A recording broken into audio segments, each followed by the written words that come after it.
más, húndele más. Bueno, ahora sí, perfecto. Muy buenos días a Rosana que está entrando. Bueno, entonces, en la clase de hoy vamos a trabajar la primera y la segunda parte del catecismo de la iglesia. Primera y segunda parte. Recordemos que la clase pasada vimos dos cositas. ¿Qué vimos la clase pasada? ¿Quién me puede decir, por favor? ¿Cómo de nuevo, señora Samira, que tiene el micrófono apagado? Hablamos sobre el catecismo y el Concilio Vaticano. Y además del concilio también hablamos de otra cosita. Una constitución. ¿Qué constitución qué? Constitución dogmática. No escucho nada. Se entrecorta palabra y no escuchan nada. Señora Ángela, debe ser que tiene un poquitico de mala señal. El resto me escuchan bien. Sí, te escuchamos bien. Perfecto, señora Ángela, debe ubicarse en un mejor lugar, tenga mejor conexión a internet. Bueno, continuamos. Y además, también hablamos de una constitución. La Constitución Apostólica. Apostólica, ¿cómo se llama la constitución apostólica? Fidei Deposito. Fidei Depositum, que en español significa Constitución, no, Depósito de la Fe. el depósito de la fe. Exacto. Entonces hoy vamos a trabajar la primera y la segunda parte del catecismo. Recordemos la clase pasada vimos de manera muy general todo lo que es el catecismo. Ahora vamos a ver la primera y la segunda parte. Y también como quedamos un acuerdo entre nosotros la clase pasada, la asistencia la tomará al final para aquellos que se conectan durante la clase y tengan posibilidad de conectarse, podamos tomar la asistencia de todos al final. Hasta el momento somos 16. Entonces, después quedan algunos por fuera y algo así por el estilo. Entonces, mejor esperamos hasta el final de la clase que ya estén todos conectados y de esa manera tomamos la asistencia. Entonces, voy a compartirles pantalla. Permítanme un momentico. Voy a abrir por acá.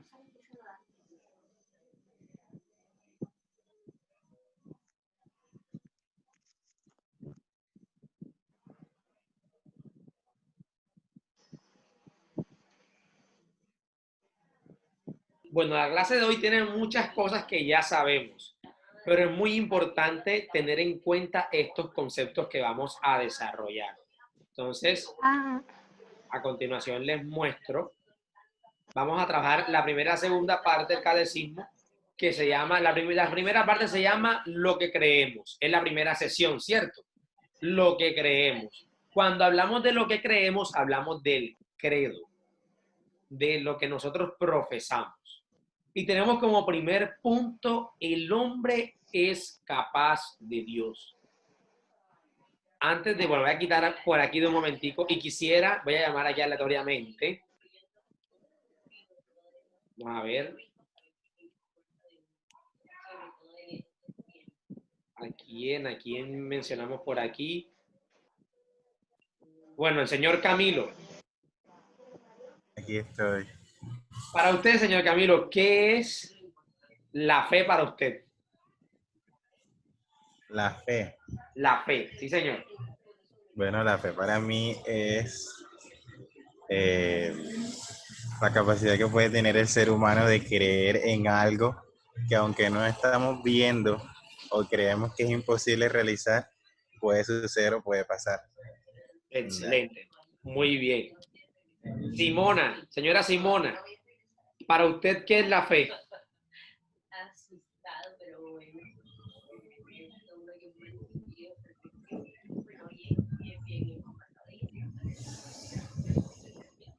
La señora Simona, ¿está o no está? Presente. Listo, señora Simona, para usted, ¿qué es la fe?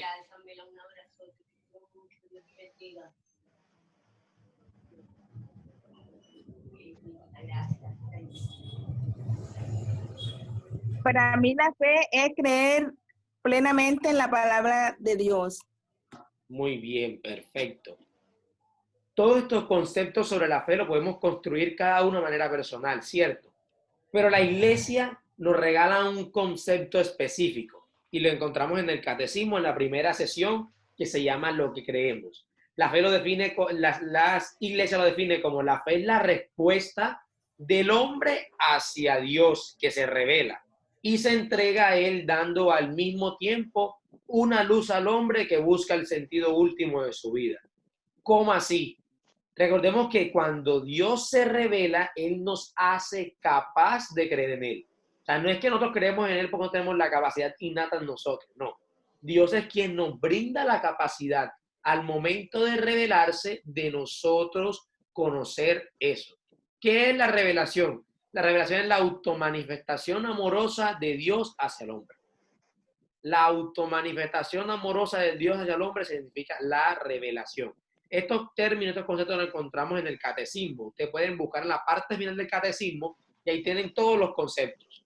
¿Qué es revelación? ¿Qué es la fe? Y le voy dando los numerales en donde puede usted encontrar cada uno de estos conceptos. ¿Cómo así que le da la luz al hombre que busca el sentido último de su vida?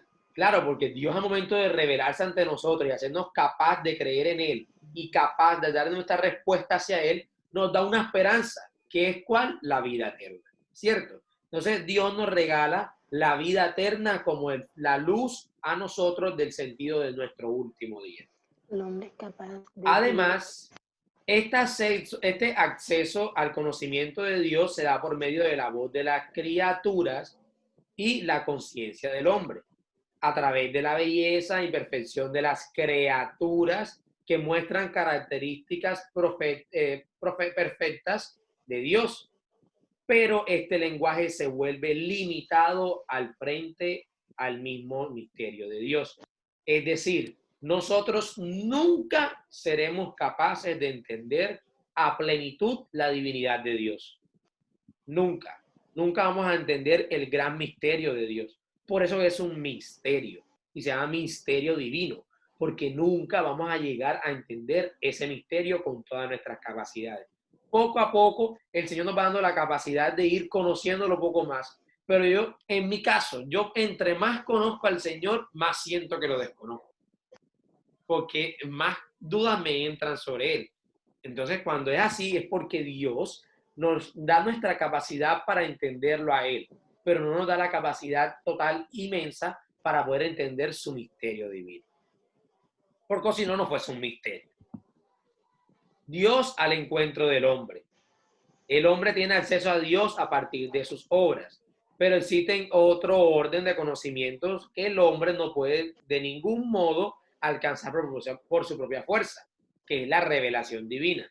Esta se da desde el origen y se lleva a plenitud con Cristo. Eso es lo que le decía. Nosotros no vamos a buscar a Dios, es Dios quien nos busca a nosotros.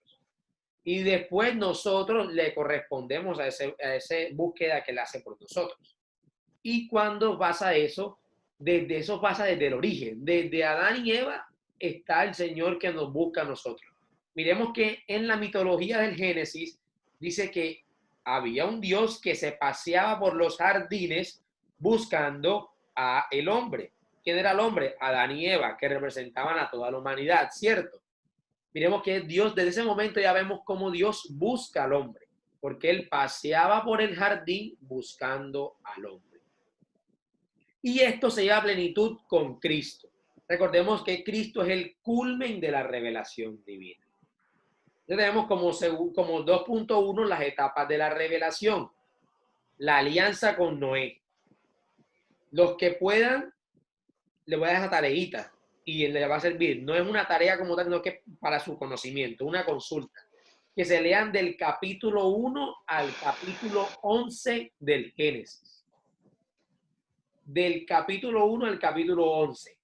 Nos habla sobre toda la alianza de la creación y la alianza del hombre, de Dios con el hombre. Y esta alianza obviamente con Noé, que decía que en ese entonces era el hombre más puro. Dice en el Génesis, el hombre que era que menos se corrompía ante toda la sociedad. Y una vez que se había rota la unidad de género humano por el pecado desde el inicio con Dios, Dios decide salvar a la humanidad a través de una etapa, iniciando por Noé después del diluvio con todas las naciones. Ustedes se imaginan, el diluvio de 40 días y 40 noches, lloviendo todo el tiempo. Y dicen que hasta la montaña más alta se tapó con el diluvio, mucho más alta de la montaña. O sea, ¿se imaginan la cantidad de agua que había en la tierra? Era inevitable que no murieran todos los seres que habitaban, tanto terrestres como aéreos. Todos los seres terrestres y aéreos en ese entonces fueron eliminados porque el pueblo estaba corrompido. Entonces Dios quería otra vez tener esa alianza con el pueblo, pero hacer un pueblo nuevo. Y después de esto, Dios mismo es el que dice, no, ya no volveré a acabar con toda la humanidad para esto. Y hace su alianza con Noé. Luego, desde el capítulo 12 en adelante de Génesis, vamos a encontrar Dios elige a Abraham. Abraham lo elige de Ur de los Caldeos. Y esto por motivo de reunir a la humanidad dispersa. Ya después del diluvio, después que pasó todo, Noé tuvo sus hijos y ahí encontramos la genealogía, desde Noé hasta el último de sus hijos. Y después, ¿de dónde viene la descendencia de Abraham? Desde Noé hasta Abraham se habla de aproximadamente unos 400 años que pasaron en ese entonces. Fueron 400 años entre estos dos patriarcas. Y cuando ya después se da esto, Dios elige a Abraham para unir otra vez ese pueblo que estaba totalmente disperso, convirtiéndose así en el padre de la multitud de las naciones. Por eso que decimos que es nuestro padre y por eso que Dios le hace esa promesa a Abraham, que él va a tener generaciones a multitud, más que las estrellas del cielo. Y por eso Abraham es el padre de nuestra fe. Luego encontramos Dios forma a su pueblo Israel. Recordemos después de esto, cuando llega Job, y cuando Job tiene sus hijos, que después Job no, cuando llega, después de Abraham, encontramos la alianza, con Israel, que Dios le pone su nombre de Israel. Él tiene sus 12 hijos, que conocemos como las tribus de Israel, ¿cierto? Y el hijo menor de él se llamaba como José. Esa historia la conocemos. Que José, sus hermanos eran envidiosos con él y querían después venderlo y eso, ¿cierto? Y después antes querían matarlo y no lo mataron, sino que se lo vendieron al pueblo de Egipto. Cuando José estaba en Egipto, se volvió una persona muy importante. Y esto, cuando ya después el pueblo de Israel comenzó a tener dificultades, querían ir hasta Egipto para buscar las cosas. Y después de esta etapa patriarcal, Dios construyó a Israel como un pueblo salvándolo de la esclavitud de Egipto. Después que se vuelven esclavos de Egipto, este pueblo de Israel, Dios los salva, estableciendo una alianza con él en el monte Sinaí. ¿Y por medio de quién realizó esa alianza? Por medio de Moisés, ¿cierto? Moisés, que era hijo de una princesa, por decirlo así, una hija del faraón, y lo querían esconder, porque entonces estaban matando así, al igual, estaban matando a todos los niños, así como se quisieron hacer cuando Jesús. Sí, profesor. Y de esa manera, ellos escondieron a Moisés y lo pusieron en el agua, en un río. Cuando Moisés creció, después él hizo todo lo posible y tuvo su encuentro con Dios y pudo hablar con él. Dios le reveló para que él salvara al pueblo de Israel. Y como último tenemos Cristo, la última revelación. Ya después de Cristo no viene más. Cristo es el culmen de toda la revelación. Quien vuelve a venir ahora es Cristo, que estamos esperando su segunda venida, ¿cierto? Pero ya después de Cristo no hay más nada. Dios nos habla por medio de su Hijo. En la economía cristiana de la alianza nunca.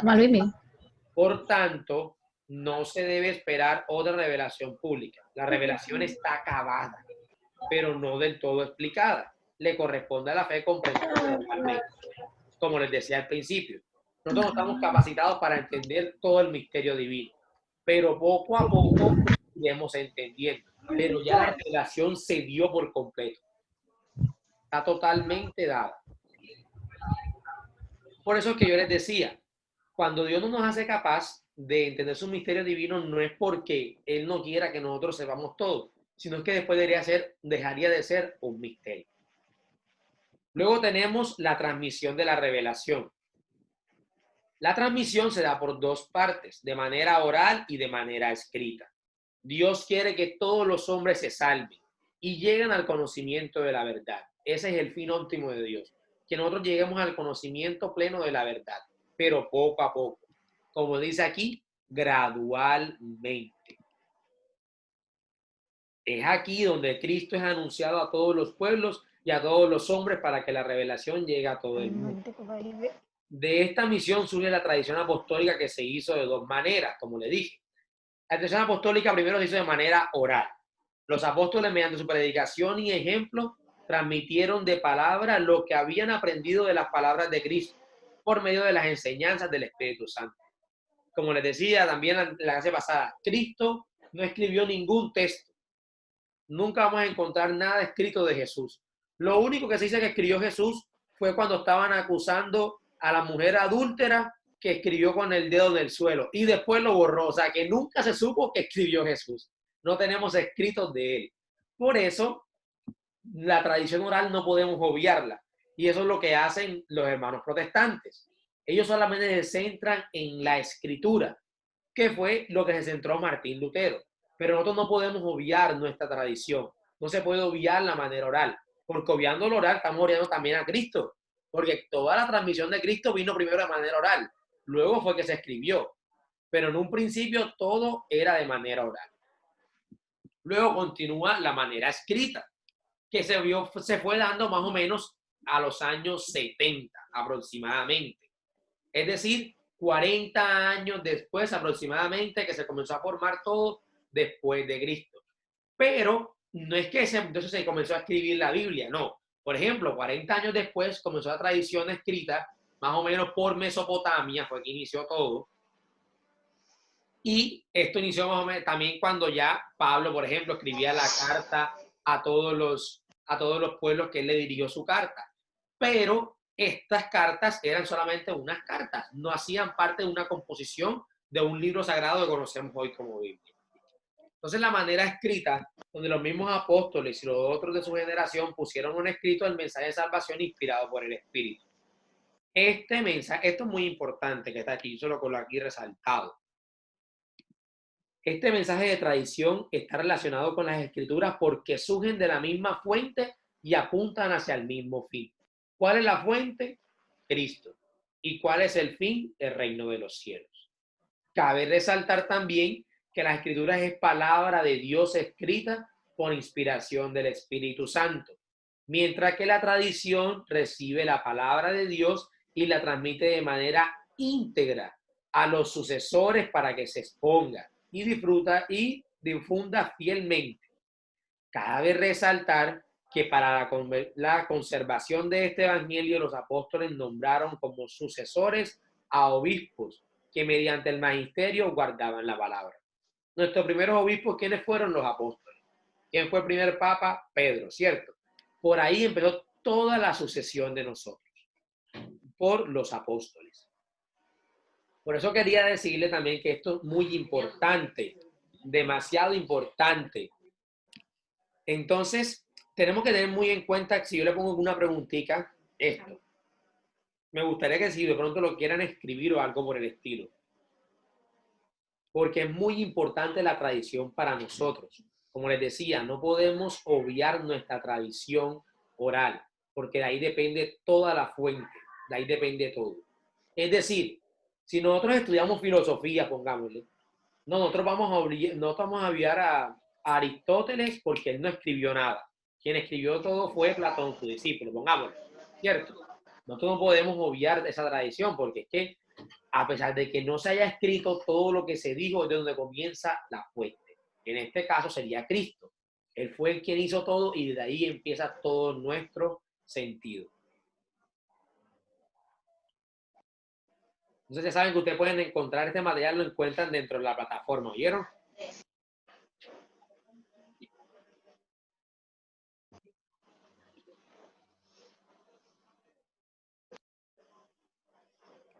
Cerraste el audio, Boris. Sí, qué pena. Un momentico, mientras que ustedes terminaban de copiar.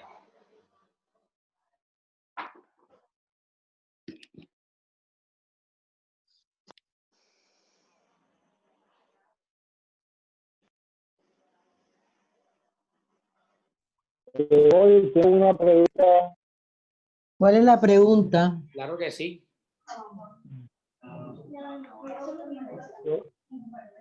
Yo quisiera aclarar algo para decir que, bueno, tenemos la tradición, no sé, lo ha de decir, pero... Qué pena, señora Andy, no le estoy comprendiendo. No se escucha muy bien. Bueno. La, Si quiere, escríbala. No se preocupe. Escríbala y yo se la respondo. no, pero O si también gusta, me puede escribir por WhatsApp y yo se la respondo. No se preocupe. Porque el audio no se le escucha muy bien, no le comprendo mucho. Gracias. Con gusto, claro que sí. Que le mande un mensaje de voz, porque de texto se demora más. Mándele un mensaje de voz por audio, él lo escucha y le puede responder enseguida. Exacto, mándeme un mensaje de voz por aquí por WhatsApp y yo lo pongo para que todos escuchen la pregunta que usted tiene. Que si esto levanta la libido o el sexo.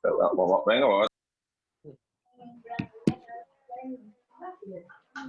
Bueno, continuamos. La profesión de la fe cristiana es la segunda sesión. Cuando se dice yo creo, se hace referencia a adherirse a lo que nosotros creemos. La primera profesión de fe se hace en el bautismo. Y se llama profesión porque muestra en resumen las creencias cristianas. Se aclara que nuestro símbolo de fe es el de los apóstoles, mientras que el credo niceno-constantinopolitano es producto de estos dos grandes concilios ecuménicos entre la Iglesia de Oriente y Occidente. ¿Cuál es el credo niceno-constantinopolitano? El que uno le llama el credo largo. Ese es el credo niceno-constantinopolitano. Hasta el nombre es largo, pero nosotros decimos el credo niceno, para no decirlo todo. De pronto no. Me gustaría que ustedes aprendan este credo. Y en la última clase yo se los voy a preguntar. Es decir, tienen un mes para aprenderse. Eso es importante y es fundamental para nuestra vida como cristianos. Sabernos el credo niceno-constantinopolitano. Y es un credo hermoso porque tiene en sí toda la revelación y tiene en sí todo específicamente en todo lo que creemos. Nosotros profesamos siempre el credo de los apóstoles, que uno llama el credo corto. Pero el credo niceno es muy bonito porque tiene todas nuestras creencias. Si algún día nosotros nos piden razón de nuestra fe, nosotros tenemos que decir en qué creemos. ¿Y en qué creemos? Todo está aquí, en el credo niceno-constantinopolitano. Entonces, cuando yo digo yo creo, es adherirse a lo que nosotros creemos. Nosotros creemos en ¿quién? En Cristo. Y desde el bautismo iniciamos nuestra fe en Cristo. Entonces, vamos a desarrollar lo que uno llama el credo corto, que es el credo de los apóstoles. La verdad de nuestra religión, de nuestra fe católica, se encuentra en la oración del credo. El credo es lo que creemos los católicos. Ahí encontramos toda nuestra... Tienes que salirte más afuera, tía. Si alguien de otra religión nos pregunta ¿qué es lo que creen ustedes los católicos? Podemos contestarle con todo lo que rezamos en el credo. Podemos decir que es como un resumen de nuestra religión. Por eso les decía que es muy importante el credo niceno, porque en el credo niceno tenemos todas nuestras creencias. Y si algún día nosotros nos piden razón de nuestra fe, nosotros nada más tenemos que recitarle el credo y listo. El credo está dividido en 3 partes, con 12 artículos entre ellas. La primera parte habla de Dios Padre y de la obra de la creación. Esa es la primera parte del credo. Habla de Dios Padre y de la obra de la creación. Dios Padre Todopoderoso, Creador del cielo y de la tierra. Esa es la primera parte. La segunda parte tiene 6 ítems, 6 artículos, que habla del Hijo, de Dios Hijo y de la redención de los hombres. Jesucristo, Hijo único de Dios. Jesús fue concebido por gracia del Espíritu Santo y nacido de María la Virgen. Jesús fue crucificado, muerto y sepultado. Jesús descendió a los infiernos y al tercer día resucitó. Tenemos como quinto, Jesús subió a los cielos y ha sentado a la derecha de Dios Padre. Y por último, Jesús vendrá a juzgar a vivos y muertos. Tenemos seis artículos en la segunda parte. La tercera parte nos habla de Dios Espíritu Santo y de nuestra santificación. Y esta también tiene 5 ítems. El anterior tenía 6, este tiene 5. Y el primero 1. Y todos suman 12 artículos que están divididos en las 3 partes. Es la tercera parte, el Espíritu Santo, la Iglesia, una santa, católica y apostólica, y la comunión de los santos, el perdón de los pecados, la resurrección de los muertos y la vida eterna. Permítame un segundito.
Buenos días. ¿Es por casualidad aquí vende micrófonos para computador? No. Hola.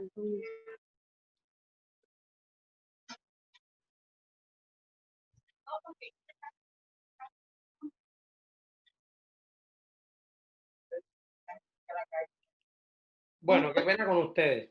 Continuamos aquí. La celebración del misterio cristiano es la segunda parte. El símbolo de la fe, la Iglesia confiesa el misterio de la Santísima Trinidad y su designio benevolente. Este misterio se revela en Cristo. Es llamado por San Pablo como economía del misterio. Como le explicaba en la clase pasada, es la manera de cómo hace la inversión Dios a nosotros para poder salvarnos, ¿cierto? Entonces, la economía de este misterio. Y por la tradición como economía de la salvación. Este misterio de Cristo que la Iglesia celebra y anuncia a fin de que los fieles vivan en él. Se debe aclarar que se vive solo a través de la liturgia. Esta originariamente significa 3 puntos. El obrar o quehacer público. servicio de parte y en favor del pueblo, y tomar parte en la obra de Dios. Esos son los 3 puntos que tienen como fe la celebración del misterio cristiano. Número 1, el obrar o el quehacer público. Número 2, servicio de parte y en favor del pueblo. Y número 3, tomar parte en la obra de Dios. Encontramos la economía sacramental. Me gustaría que, por favor, si Mayerlin nos ayuda por aquí leyendo qué es la economía sacramental.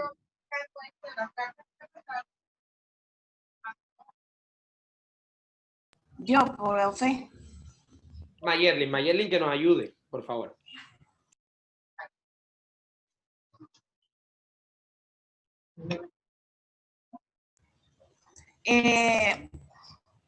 Economía sacramental. En Pentecostés, a través de la efusión del Espíritu Santo, la Iglesia se manifiesta al mundo como misión salvífica hasta la segunda venida de Cristo. No obstante, Cristo no deja de obrar en ella, puesto que se manifiesta y nos hace partícipe de la salvación a través de los sacramentos. A esto la tradición le da por nombre economía sacramental, que consiste en la dispensión de los frutos del misterio pascual de Cristo en la celebración de la liturgia sacramental. Excelente. Excelente. Eso quiere decir que la economía sacramental es esto último que nos dijeron aquí, ¿cierto? La economía sacramental, ¿qué es? Muy claro lo tenemos aquí. Si les salen de preguntas en el taller, ¿qué es la economía sacramental? ¿Ustedes qué responden? Consiste en la dispensación de los frutos del misterio pascual de Cristo en la celebración de la liturgia sacramental. Los sacramentos fueron instituidos por Jesús y esto lo dividimos en 3 grupos. Vamos a quitar un momentito aquí. ¿Y quién me responde cuáles son los sacramentos de iniciación? El bautismo y la confirmación. Y falta uno. Bautismo, confirmación, ¿cuál es el otro? Comunión. Primera comunión. Y primera comunión. Exacto. Que también Bautismo y confirmación. Comunión o Eucaristía. Luego tenemos los sacramentos de curación. ¿Cuáles son los sacramentos de curación?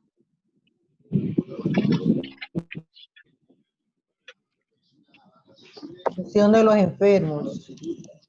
Unción de los enfermos. ¿Y cuál es el otro? Penitencia. Penitencia, confesión. Y la penitencia o confesión. Excelente. Penitencia y la reconciliación. Y luego tenemos, como último, los sacramentos de servicio. ¿Cuáles son los sacramentos de servicio? Orden sacerdotal y el matrimonio. Excelente. Orden sacerdotal y el matrimonio. Entonces vamos ahora aquí a mostrar. Tienen que hacer el pasabordo adentro. Adentro del aeropuerto. Por favor, colabórenme con los micrófonos. No estás listo porque se demoró en hacerlo. Bueno, los sacramentos de iniciación se convierten en el fundamento de toda la vida cristiana, teniendo los siguientes. El bautismo. Por favor, ¿quién nos colabora leyendo el bautismo?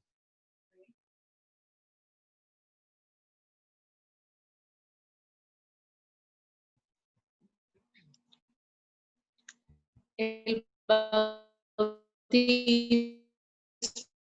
es el cristiana y que de argumento del bautismo somos liberados del pecado, regenerados como hijos de Dios, llegamos a ser miembros de Cristo, somos incorporados a la iglesia y hechos partícipes de su misión. Este es el sacramento del nuevo nacimiento por el agua y la palabra. Su origen viene del griego baptisein, que significa sumergir.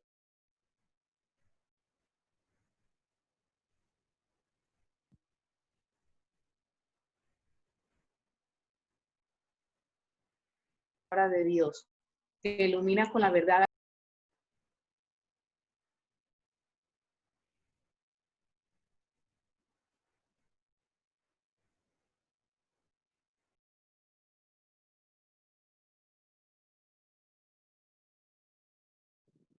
No se escucha. Si no se escucha, bueno, otra persona que nos colabore, por favor. Porque estoy viendo la letrica muy pequeña y no tengo cómo leerla. Toda, Ve mejor. toda la lectura. Sí, toda la lectura del bautismo.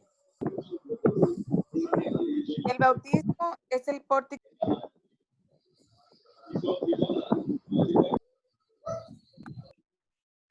Por el bautismo somos liberados del pecado. Regenerados como hijos de Dios, llegamos a ser miembros de Cristo. Somos incorporados a la iglesia y hechos partícipes de su misión. Este es el sacramento del nuevo nacimiento por el agua y la palabra. Su origen viene del griego baptisein, que significa sumergir, introducir dentro del agua, inmersión. Este sacramento contiene signos como la señal de la cruz al iniciar, que significa la huella de Cristo sobre el que le va a pertenecer. El anuncio de la palabra de Dios que ilumina con la verdad a los candidatos. Otra es el agua bautismal, bendecida por medio de la epíclesis, para que bautizados con ella nazca del agua y el Espíritu. Perfecto. Yo creo que más claro no puede estar el significado del bautismo, ¿cierto? Viene la palabra en griego baptisein, que significa sumergir. Por eso nosotros somos sumergidos. En un principio se hacía por inmersión. Se dice, bueno, en la Biblia aparece. Cuando Juan bautizaba, era por inmersión en el Jordán, ¿cierto? Ahora solamente se hace echando 3 poquitos de agua, por decirlo así, en nombre del Padre, del Hijo y del Espíritu Santo. Recordemos que cualquier cristiano puede bautizar en un momento crítico. Es decir, si alguno de ustedes, ni lo permita Dios, ustedes están presentes en un momento, sucede un accidente y la persona está por morirse y no se ha bautizado, ustedes pueden tomar un poquito de agua y decir, bueno, yo te bautizo en el nombre del Padre y del Hijo y del Espíritu Santo. Si la persona se muere, se salvó. Pero si no se muere, la persona debe de ir a una iglesia a terminar el rito, a continuar con el rito del bautismo. Cuando ya esté recuperada esa persona, ella debe de ir y terminar con un sacerdote ese rito. Profe, una pregunta respecto a lo que usted está diciendo. Claro que sí. Los niños cuando nacen y mueren, por decir, a uno de los 2 días, ¿uno puede hacer ese bautizo también? Si el niño, antes de que muera, lo puede hacer. O sea, si usted no tiene otra opción, se va a morir y no tiene un sacerdote cerca, no puede bautizarlo, usted puede hacerlo. Pero si el niño muere y a uno no le da tiempo a hacerlo, no lo puede hacer ya después de muerte. Ya después no se puede realizar. Ah, bueno, gracias. Con gusto. ¿Alguna otra pregunta? Profe, yo tengo una pregunta. Claro. Si en caso tal el niño recién nacido muere antes de ser bautizado, ¿se salvaría o no se salvaría? Pues es una pregunta bastante difícil. No podríamos juzgar a nosotros si se salvaría o no se salvaría, porque no somos quien para juzgar, ¿cierto? Pero en un principio nosotros nacemos con el pecado original. Pero al mismo tiempo conocemos que es un niño y que no, por sí mismo, no ha realizado un pecado como tal, sino que solamente muere con el pecado original. Y ya ahí entra en juego la misericordia divina de Dios. Ya Dios es infinito en misericordia y nosotros asumimos que por su infinita misericordia Él lo recibe en el reino de los cielos.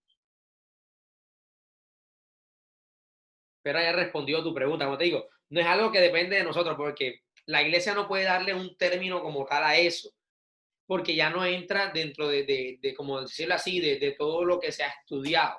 Ya ahí entra en juego la misericordia de Dios en ese niño que recién nacido que falleció. ¿Alguna otra pregunta? ¿O continuamos? Bueno, continuemos. La confirmación.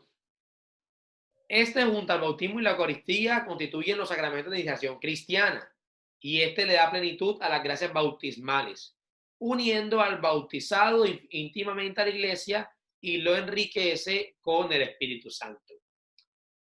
Este sacramento tiene signos, la unción, que por medio de que esto se recibe el sello del Espíritu Santo, que a la vez nos convierte en su propiedad. Miremos aquí importante es esto, con la unción tenemos el sello del Espíritu Santo y nos convierte en propiedad del Espíritu Santo.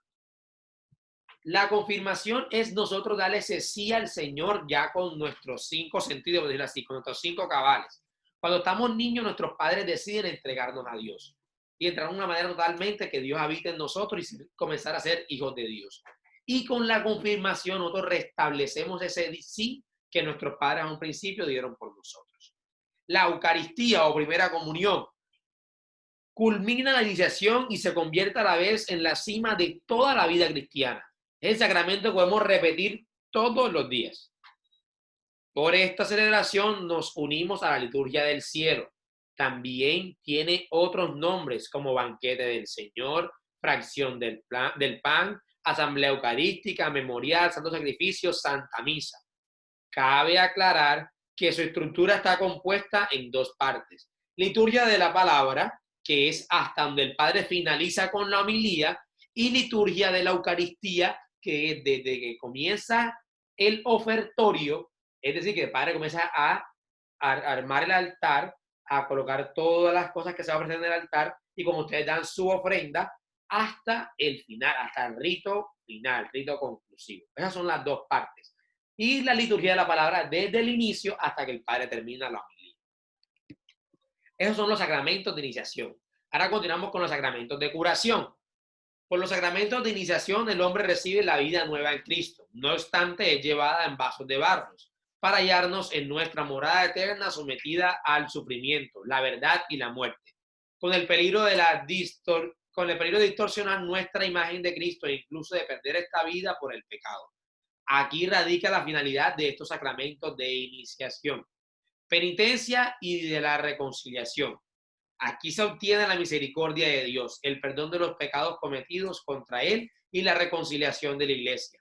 Una de sus denominaciones es sacramento de la conversión, por la llamada constante que se hace de volver a Dios, a Dios al alejarnos por el pecado. Otro nombre es el sacramento de la penitencia, apuntando a un proceso personal de conversión, de arrepentimiento y de reparación de parte del pecado, y también se le denomina sacramento de la confesión, por ser la invitación a declarar o manifestar los pecados ante el sacerdote, quien le concede el perdón y la paz.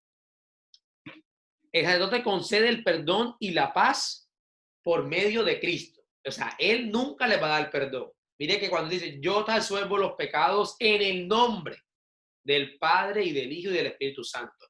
No, yo te absuelvo los pecados en el nombre de Boris Bello. No, porque es que los sacerdotes no hacen nada. Es solamente el tubo de la gracia de Dios. Por ahí fluye la gracia de Dios. Por eso que el que dice, no, yo no me conozco con ese padre es un pecador. Eso no importa. Así sea el más pecador del mundo, es un hombre ungido, un hombre que tiene las manos ungidas, y en ese momento es la misma persona de Cristo. No tenemos que ver los pecados del hombre, sino directamente la misericordia de Dios. Ya después Dios más adelante se encargará de juzgarlo a él. A nosotros nos corresponde creer que él es un ungido de Dios, que en esos momentos él tiene la gracia y tiene la potestad para poder liberar nuestros pecados en el nombre del Padre y del Hijo y del Espíritu Santo. Por último, tenemos la unción de los enfermos. La enfermedad y el sufrimiento son factores que acomplejan la vida del hombre y les hacen ver la finitud y los límites. Frente al sacramento de la unción, por medio de la oración de los presbíteros, encomiendan a los enfermos al Señor, sufriente y glorificado, para que lo alivie y los salve. Además, los anima a unirse a la pasión y a la muerte de Cristo. Esto no es un sacramento solo para los que están a punto de morir. Esto es muy importante. Esto no es un sacramento solamente a los que están a punto de morir, sino también para los que tienen y pueden estar en peligro de muerte. Es decir, Si usted tiene una operación que es muy riesgosa, usted antes de la operación, lo más debido es que usted se coloque el sacramento y se coloque la unción de los enfermos. ¿Por qué? Si usted ni lo permita Dios en esa cirugía, usted fallece, usted va directo al cielo. No tiene que pasar por purgatorio ni nada. Ese es el pasaporte más fijo que tiene usted para llegar al cielo. Ahí no necesita visa, no necesita que le sellen el pasaporte, nada. Usted solamente lo muestra y entra directo al cielo con la unción de los enfermos. Es importante. No, yo no me la voy a poner porque si me la pongo me muero. Eso es mentira. Es un sacramento también para prevenir. Si de pronto ocurre, ya usted está salvo. Una pregunta. Claro que sí. Okay. ¿Esa unción, ese aceite, solo lo coloca el sacerdote sí? Solo los sacerdotes y obispos pueden suministrar el sacramento. Cuando se habla de sacerdote también estamos hablando de los diáconos, porque el diácono es un sacerdote primer grado. Entonces sería diácono, sacerdote y obispo. Son los únicos que pueden colocar este sacramento. Ningún fiel puede colocar la unción de los enfermos. Si la persona, por ejemplo, en mi caso, yo voy a entrar a una operación, lo más correcto y sano sería ir a donde el sacerdote, me confieso, le pido que como voy a entrar a una operación, me haga esta unción. Exacto. Sí, porque hay que explicarle al sacerdote porque no va a entender por qué te tengo que hacer la unción. No, claro, usted le dice, padre, lo que yo tengo es que me voy a hacer una operación y es bastante riesgosa y necesito colocarme el sacramento de la unción de los enfermos para prevenir. Y le dice, claro que sí, hija. Y él le coloca su unción, pero antes de la unción la confiesa. Claro. Es importante, por ejemplo, las personas que están a punto de morir y, por ejemplo, están entubadas, se les omite la parte de la confesión porque no pueden confesar sus pecados. Pero mientras la persona tenga los cabal para confesar sus pecados, debe de hacerlo. Gracias. Con gusto. ¿Puedo decir algo? Claro que sí. Yo también tengo entendido que no solamente es para esa parte de la unción del enfermo, es porque ya va a morir, sino también puede ser en la parte de su sanación. Que por eso a veces nosotros tenemos el miedo de que cuando llega el sacerdote y uno lo va a llevar porque ya lo van a ungir, cree que ya la persona se va a ir. Pero muchas veces, como estabas diciendo tú, es esa preparación, pero esa persona también puede ser sanada a través de esa unción. Totalmente, así es. Por eso es que uno tiene que tenerle miedo. Hay personas que ya le cogieron ese miedo y dicen, no, si me colocan en los óleos los enfermos, me morí. No hay que tener ese miedo. Bueno, continuemos. Algunos de los efectos del sacramento son un don particular. ¿Sí? Perdón, una pregunta. Claro que sí. Bueno, a veces en algunas oportunidades hacen unas misas por los enfermos. Mi pregunta, en esas oportunidades también pues hacen una fila y los ungen. ¿Es el mismo caso, o sea, es el mismo sacramento de unción de los enfermos? O sea, en comunidad están mucha gente, muchos enfermos, todos los enfermos que quieran ir a una Eucaristía y les hacen esto. ¿Es lo mismo de lo que estamos hablando? Eso por lo general solamente sucede una vez al año, que es autorizado por la Iglesia Católica. Solamente una sola vez, que se llama, específicamente la Eucaristía se llama la Eucaristía de las personas enfermas. Así como está la Eucaristía de los abuelitos, la Eucaristía del Día del Padre, de la Madre, la Eucaristía de esto y lo otro, también hay un día en el año de hacer la Eucaristía para las personas enfermas. Y el Papa es el que autoriza para realizar eso, por todas las personas enfermas, colocarle la unción de los enfermos. Pero eso no se puede hacer que un padre, no, yo quiero mañana hacer una Eucaristía de sanación, le voy a colocar óleo a todo el mundo. Eso no se debe de hacer. Ok, gracias. Que hay padrecitos que lo hacen, bueno, ya eso es allá con ellos, pero no es lo debido. Entonces, bueno, continuemos.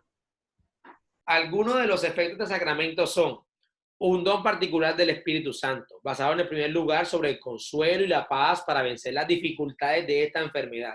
Consuelo y paz para vencer las dificultades de esta enfermedad. Luego se recibe la confianza y la fe en Dios, fortaleciendo sobre las tentaciones del maligno. Se debe aclarar que no solo se busca la sanación al alma, sino también del cuerpo. Como decía ahorita, el aporte que nos realizaban. No solamente tenerle miedo al sacramento, porque muchas veces el sacramento también ayuda a que la persona sea sanada. Y la unción a la pasión de Cristo. donde por la gracia se recibe la fuerza y el don para unirse más íntimamente con la pasión de Cristo. El sufrimiento, secuela del pecado original, toma un nuevo sentido. Una preparación para el último tránsito. Se le ha llamado también sacramento de los que parten. El bautismo nos sellaba en la vida nueva. La confirmación nos fortalecía. Y la unción ofrece a los últimos momentos de la vida terrenal un escudo para defender a los últimos combates y entrar así a la casa del Padre. O sea, mire, es fundamental. Usted se coloca la unción y créame, usted no tiene por qué tocar purgatorio. Usted va directico al cielo. No tiene ningún obstáculo para entrar de manera directa al cielo. Y por último tenemos los sacramentos a la comunidad. Estos son fundamentales, la vocación común de todos los discípulos de Cristo, que es llamado a la santidad y a la misión evangélica a evangelizar el mundo. Confieren la gracia para vivir en el Espíritu mientras están en el camino de la peregrinación. Entre estos están el orden sacerdotal, que no vamos a leerlo porque, bueno, estamos bastante, ya llegamos a las 10:30 y muchos tienen otros compromisos, que se divide en tres. El episcopado, que es la plenitud de sacerdocio, los obispos. El presbiterado, que son los sacerdotes, segundo grado. Los obispos, con parte de Cristo, han confirmado legítimamente la función del ministerio en diversos grados, y estos grados son los que vemos. El episcopado, el obispo, que uno llama obispado, es el episcopado, el presbiterado, los sacerdotes, y el diaconado, que son los 3 grados del sacerdocio. Y por último tenemos sacramento del matrimonio. También alianza de amor, donde se une varón y mujer. Se une varón y mujer. Muchos esto lo ofende, pero la iglesia, nosotros no recriminamos a aquellas personas que tengan sus tendencias homosexuales. No se excluye. Pero la iglesia lo acepta, pero no lo comparte.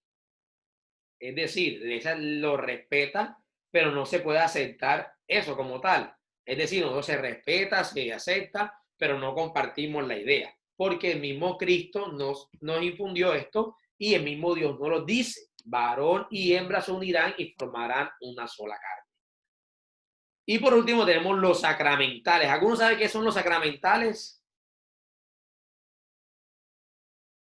¿Alguno tiene alguna idea sacramentales? ¿Con qué se le viene? Cuando una persona se muere, se le hace un sacramento que se llama ¿cómo?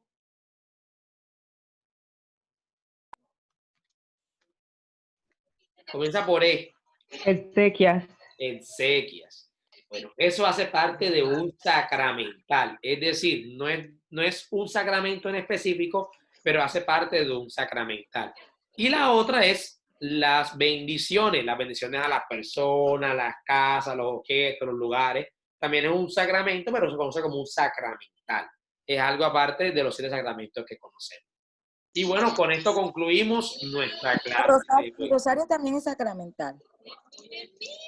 No, el rosario es una oración, no es un sacramental, es una oración muy poderosa de nosotros para poder también llegar más fácilmente al reino de Dios. ¿Alguna pregunta? Las procesiones son sacramentales. No, tampoco. Son algo que entra dentro de la liturgia. Las procesiones están dentro de la liturgia. Boris, las peregrinaciones, visitas a santuarios.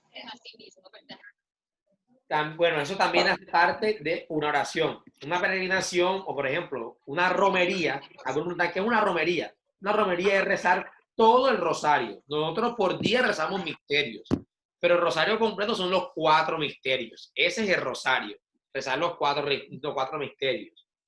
Entonces, una romería es rezar el rosario completo camino a un santuario. Primero se rezan 2 misterios, se está en el santuario, se lleva una Eucaristía en el santuario.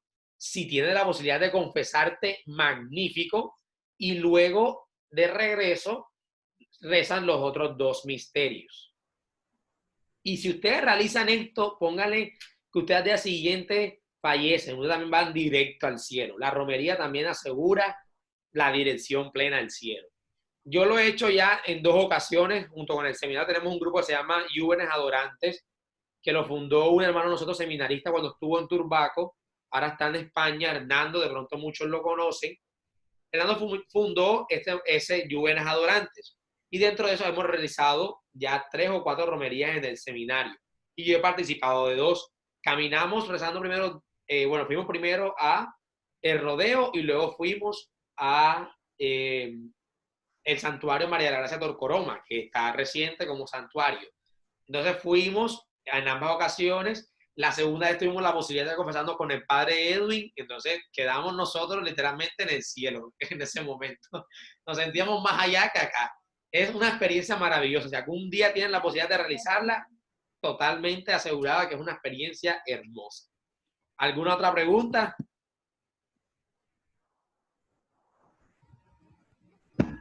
Yo quería preguntar algo.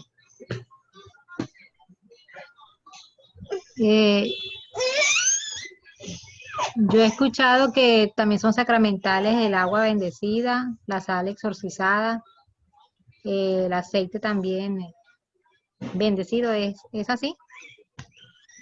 Sí, así es. Pero bueno, eso es parte de los sacramentales.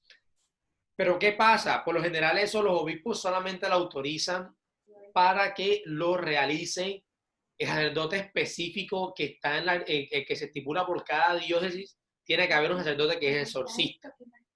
Y especialmente ese debería ser el único de que puede bendecir esos sacramentales y también el único que podría entregarlos.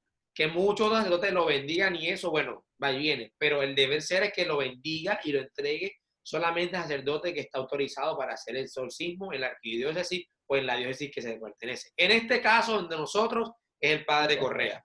Es el único autorizado para realizar eso. Gracias. Con gusto. Bueno, entonces tomemos asistencia. Vamos a tomar asistencia de la clase de hoy. Nunca me lo pidieron ya. Entonces ahora estoy necesitando Ya lo puse. a ver si de pronto ya tengo que de pronto te ayude. ¡Ayuda! ¿Grita? ¿Quién? Hola. ¿Allá quién?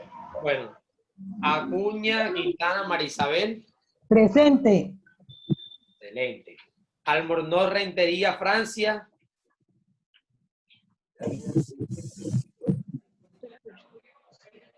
Albornoz, Rentería, Francia. No está. Andrés Calderón, sería Calderón Camilo Andrés. Presente, así No es. logro escuchar. ¿Cómo? No se escucha. Presente, Camilo Andrés, presente. Listo. Ya Camilo Andrés está aquí. Hay que todavía corregir eso. Está ahí pendiente. Arellano Cuéter, Lenin del Socorro. Presente. Listo. Bueno, todos los micrófonos aquí para que ustedes cuando vean su presidente lo activen. ¿Me parece?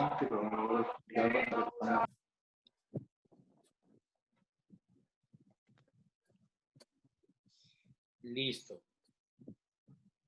Continuamos con Baños María Paula.